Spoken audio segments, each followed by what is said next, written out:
이 해명은 녹음 파일에 담긴 송영길 전 대표 관련 내용들과는 일단 다소 거리가 있습니다.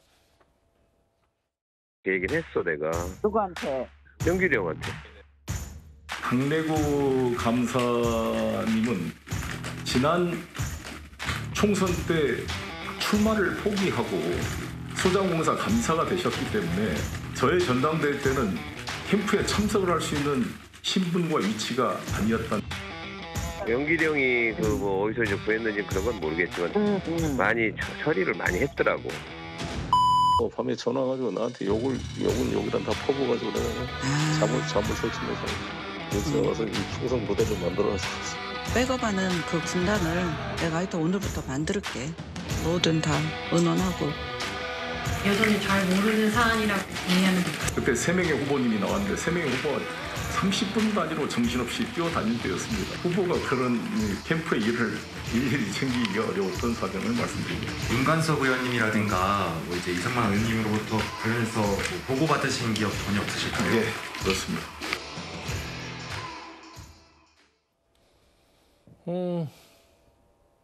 모른다. 일일이 챙기기가 어려웠다. 본인 30분 단위로 정신없게 뛰어다녔기 때문에. 근데 구장처장님, 근데 확실한 건 하나, 윤관석 의원이 녹음 파일에 얘기했던 영길이 형이 어디서 구했는지는 그런 건 모르겠지만 많이 처리를 했더라고.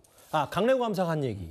이 부분은 좀 어느 정도 그 증거가 확보된 건 아닌지 모르겠어요. 네, 일단 정황 증거는 어느 정도 나와 있는데 이것에 대해서 이제 송 전 대표가 지금 모르쇠로 일관하고 있기 때문에 만약 검찰 수사가 시작이 된다라면 이 강내구 감사의 감사의 얘기에 이 진위에 좀 초점이 맞춰질 것으로 보이는데요. 저는 이제 한 가지 송 전 대표의 그 해명 중에 이해하기가 좀 어려운 것이 30분 단위로 정신없이 뛰어다녀서 일일이 챙기기 어려웠다라고 하지만 왜 30분 단위로 열심히 뛰어다녔습니까? 당선을 목적으로 한 거 아닙니까? 그러니까 당선에 도움이 되고 득표하는 데 도움이 되기 위한 일정을 촘촘히 짜서 돌아다닌 것이거든요. 그런데 지금 강내구 감사나 이정근 사무부총장의 한 행위도 송영길 후보의 득표에 도움이 될 만한 전략적으로 공략을 할 만한 민주당 의원들이 누군지 그 사람들에게 돈봉투를 만들어서 돌렸고 그리고 당의 득표에 도움이 될 만한 주요 인사들에게 돈봉투를 만들어서 돌렸다는 것이 의혹의 핵심이기 때문에 송 후보가 당시 30분 단위로 열심히 뛰어다닌 거 못지않게 강내구, 이정근 이 두 사람이 캠프 내부에서 득표율을 높이기 위해서 이 돈봉투를 만들어 돌렸다. 이런 점에서 이 당시 후보였던 송 전 대표가 혐의에서 자유롭기는 좀 어렵지 않은가. 아무래도 검찰의 수사는 이 부분에 좀 집중이 되지 않을까 이렇게 예상이 됩니다. 얘기를 했어 내가 영길이 형한테 혹은 이런 녹음 파일이 고스란히 다 있기 때문에 물론 그게 어떤 경중의 혐의를 분석하는 건 검찰이 알아서 할 일이겠지만 그 부분에 대해서 일일이 챙기기가 어려웠다는 반응이 좀 어떻게 해석될지가 좀 말들이 많겠죠? 아마 저는 이제 저 표현은 아마 이제 사법적인 어떤 대응도 저는 포함되어 있다고 봅니다. 이 부분에 대해서 그렇다고 본인이 이걸 알았다. 그러니까 정치적인 책임은 이제 본인이 지겠다라고 이미 기자회견에서 그리고 오늘 귀국 현장에서도 충분히 얘기를 했는데 이제 사법적인 문제는 또 변론이거든요. 별개의 문제이기 때문에 저는 이 부분에 대해서 본인이 알았다고 하기에는 조금 부족합니다. 그러니까 실제 본인이 몰랐을 수도 있고 제가 봤을 때는 이제 검찰에서 이러이러하다는데 이 부분에 대해서 좀 확인을 해달라. 그렇다고 한다면 당시에 어떤 그 휴대폰이라든지 본인의 휴대전화 기록이라든지 당시의 일정표라든지 이런 부분 확인을 해서 자기가 이 부분과 관련이 없었다라는 부분을 아마 얘기할 수 있을 것 같고요. 강내구 감사 같은 경우는 당시에 수장공사 감사로 있었기 때문에 대전에 있었습니다. 그래서 아마 평일에는 저도 이게 참 이렇게 역할을 할 수 있는 분위기는 아니었고 아마 조언을 해준 것으로 저도 개인적으로 알고 있고요. 이 부분에 대해서 근데 지금 계속 녹취록에서는 돈과 관련된 부분은 계속 나오고 있어요. 이 부분이 근데 소영길 대표가 지시했는지 아니면 이걸 방조했는지 이 부분에 대해서는 조금 더 이제 수사가 좀 진행이 돼야 될 것 같은데 일단 지금 강내구 감사에 대한 그 영장 청구가 불발이 됐기 때문에 지금 검찰에서는 좀 이 부분과 관련해 가지고는 검찰의 수사가 생각보다는 조금 더 시간이 지체되지 않을까라는 생각을 좀 해봅니다. 도망가지 않겠다고 했거든요. 송영길 전 대표. 그리고 프랑스 현지에서는 탈당을 말하니까 그 이후에 민주당 인사들 송 전 대표에 대해서 이런 말을 하기도 했습니다. 몇몇 목소리를 모아봤습니다. 그 상대적으로 뭐 재산이 많은 것도 아니고 뭐 집이 있는 것도 아니고 정치인이 탈당을 한다는 게 쉽지가 않잖아요. 예. 자기가 대표 때 어떤 상황이 생기면 탈당하고 증명하고 그렇게 돌아온다라는 나름의 룰을 얘기했던 것을 그대로 했기 때문에 이제 그 점에 대해서 어떤 무겁게 본다 뭐 이런 얘기를 했던 건데 송영길 전 대표가 네. 역시 큰 그릇답게 딱 자기의 책임이다. 나는 탈당한다. 그리고 오늘 오후에 귀국하지 않습니까? 예. 내가 검찰 조사를 받을 테니까 내 주위 건들지 마라. 그 이상 어떻게 합니까? 저는 잘했다고 봐요. 자신으로 인해 집안이 불이 났는데 홀로 애국자라고 강변하는 송 전 대표의 모습은 오히려 민주당의 무책임한 생얼굴을 그대로 보여주는 것 같습니다. 대표 당선 후 당직에 녹취록의 주인공들이 임명되었습니다. 관련 없다고 일관하는 것은 국민을 속이는 처사입니다. 일단 역시 큰 그릇 송영길. 무력 적은 사람 보증한다. 김민석 의원. 영원한 대표로 기억될 것이다. 이런저런 민주당의 반응을 좀 어떻게 판단하셨어요? 국민 정서를 몰라도 한참 모르는 동떨어진 소리죠. 지금 이 돈봉투 사건에 국민들이 분노하고 충격적인 것은 대한민국 민주주의 수준에 어떻게 지금도 저런 일이 횡행하고 있느냐에 대해서 정말 충격과 분노를 갖고 있는 건데요. 거기에 대해서 탈당한다고 했으니까 참 역시 큰 그릇이다. 그리고 본래 무력이 적어서 집 한 채도 없다라고 이야기하는 이렇게 감싸는 것이 과연 국민들에게 아니 민주당에서는 왜 돈봉투가 돌아다니냐는 그 분노의 시선에 대한 답변이 될까요? 도둑도 다 할 말이 있는 겁니다. 또 무덤 핑계 없는 무덤 없다고 하지 않습니까?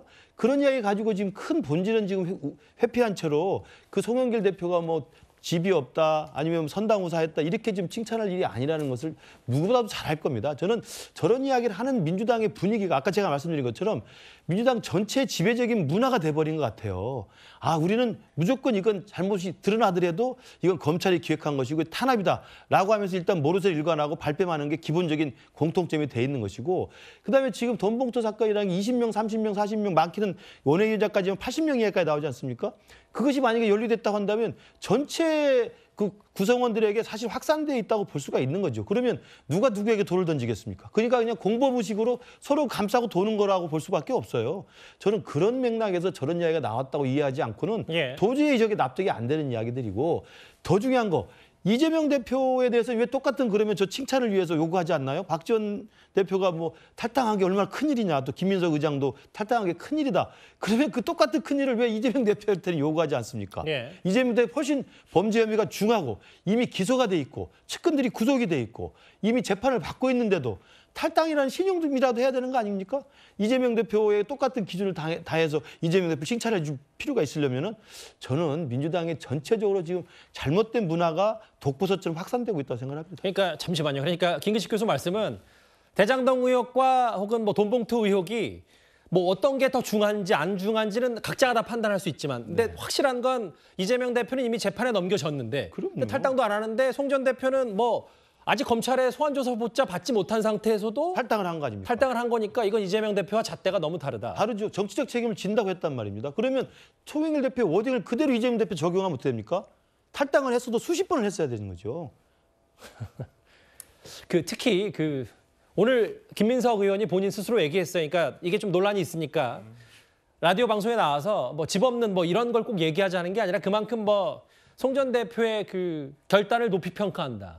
근데 이제 그게 마치 대단한 결단처럼 비춰지는 민주당 의원들의 이런 시각을 김기식 교수가 비판하신 거고. 근데 집이 없는과 돈봉투가 어떤 상관이 있는지에 대해서도 좀 말들이 많아서요. 그러니까 저는 직접 김민석 의원님이 말씀하시고 싶은 내용은 알겠어요. 취지는 뭐 어떤 돈봉투라든지 사리사욕이 뭐 송영길 대표가 없다라는 취지인데 뭐 사리사욕 없더라도 권력력이 있으니까 돈을 쓸 수는 있죠. 하지만 그런 점을 믿고 싶은 게 아니라 오히려 송영길이라는 정치인이 이제까지 무력 없이 정말 이런 돈 관련 없이 정치를 했다라는 부분을 아마 강조하시기 위해서는 했다라고 말씀드리고 싶어요. 그러나 저는 아직은 그 민주당 의원들이 고개를 들 때는 아니라고 봅니다. 이 부분에 대해서 실체 진실도 규명되지 않고 있고 예. 아직 수사도 뭐 진행된 게 이제 초입 단계예요. 어떻게 밝혀질지 모르는 상황에서 저는 이제 송영길 대표의 어떤 파리에서의 어떤 기자회견과 그 다음에 보여준 바로 즉시 귀국한 어떤 이런 모습을 높이 평가해준 것을 이제 말씀드리는 것이라고 생각을 하고요. 예. 어쩌면 이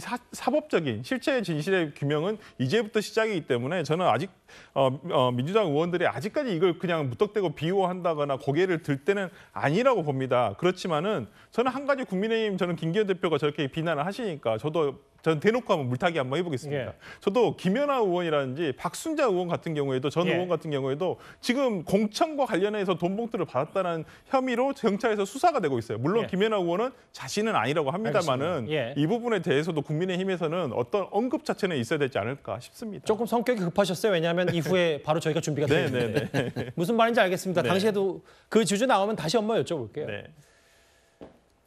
송 전 대표 귀국하자마자 오늘이라도 검찰에 부르면 가겠다고 했습니다. 하지만 검찰은 뭐 그와 관련 없이 송 전 대표가 어떤 입장을 갖고 있든 갖고 있지 않든 수사 시간표대로 가겠다는 얘기를 하고 있는데요. 한동훈 장관의 목소리 듣고 오겠습니다. 선거 앞두고 수백만 원씩 돈 뿌린 것이 별로 중요하지 않은 범죄다라는 식으로 말하는 것은 틀린 말이고 한마디로 말 같지도 않은 소리다라고 생각합니다. 대한민국 평범한 국민들은 선거 관련해서 몇십만 원이나 몇만 원 주고 받아도 구속돼서 감옥 가고 받은 돈 50배 토해내야 합니다. 그게 대한민국입니다. 매번 국민의 대표라고 하시잖아요. 그런 황당한 말씀 하시는 분들은 어느 나라 국민을 대표하시는 건지 제가 모르겠습니다. 주변 사람 괴롭히지 말고 날 불러라 혹은 오늘이라도 가겠다. 이게 지금 송 전 대표의 메시지인데 검찰은 형사사법 절차 밖에서 한 발언에 대해서 일일이 대응하지 않는다. 혹은 조기 귀국한다고 해서 송 전 대표 수사 일정에 변동이 있지는 않을 것이다. 이건 뭐 송 전 대표 수사 일정이라기보다 돈봉투역 전반적인 얘기겠죠. 좀 검찰의 그 시간표와 이 계획을 저희가 좀 어떻게 받아들일까요? 제가 예전에 이제 검찰 출입 기자를 하면서 정치인들 관련 사건들을 많이 취재했는데요. 정치인들 항상 그렇게 얘기합니다. 내가 다 책임질 것이다. 다 이야기를 해요. 근데 책임진 사람 제가 거의 보지를 못했어요. 겉으로는 출두하기 전에는 뭐 정의를 밝히겠다, 진실을 밝히겠다 이야기하는데 들어가서 나중에 이야기 들어보면 여러 가지 종류로 나눕니다. 여러 가지 증거에 대해서 그냥 다 인정하는 경우가 있고 또 한편에는 아예 묵비권을 행사하는 경우가 있어요. 아주 그 고위 정치인들도 보면 다 본인이 가서 밝히겠다. 불쑥 검찰 찾아갑니다. 근데 들어가서는 정작 아무 진술도 안 해요. 묵비권 행사합니다. 참 이런 것들을 보면 이 책임진다는 이야기만큼 이게 어떤 면에서 보면 국민들에게 속이는 경우도 없어요. 어떤 책임을 질 건데요? 송영길 대표가 지금 책임진다는 게 그 책임의 성격이 어떤 거죠? 정치적 도의적 책임? 그러니까 탈당한 거 이외에는 책임지는 게 없습니다. 자, 근데 그러면 윤관석 의원이나 돈 받은 의원들이 만약에 형사 책임을 받을 경우에 본인이 같이 책임을 지겠습니까? 본인이 같이 형을 받을까요? 아닙니다. 다 부인하죠. 나는 몰랐다. 지금 그 이야기 하고 있지 않습니까? 나는 전혀 몰랐다라고 본인은 처음부터 부인하고 있잖아요. 그러니까 형사적인 책임은 아무것도 안 지겠다는 거예요. 예. 바로 그게 이제 실체일 것이고 아마 지금부터는 검찰의 시간입니다. 그러니까 결국은 송영길 대표의 시간이 아니라 검찰에 아마 관련자들 차근차근 조사를 해서 관련 증언들을 모아서 마지막으로 아마 송영길 전 대표를 소환할 가능성이 높기 때문에 저는 아마 송영길 전 대표가 검찰에 출두하기까지는 꽤 시간이 걸릴 가능성이 높다 이렇게 보고 있습니다. 그 검찰의 수사 시간표와는 별개로 오늘 지금 자막에 보시는 것처럼 일부 시민단체인가요? 송 전 대표를 고발했습니다. 정치자금법 등의 위반 혐의로. 오늘 오후 4시쯤 귀국한 송영길 전 대표에게가 저희 뉴스탑10 첫 번째 이슈였습니다.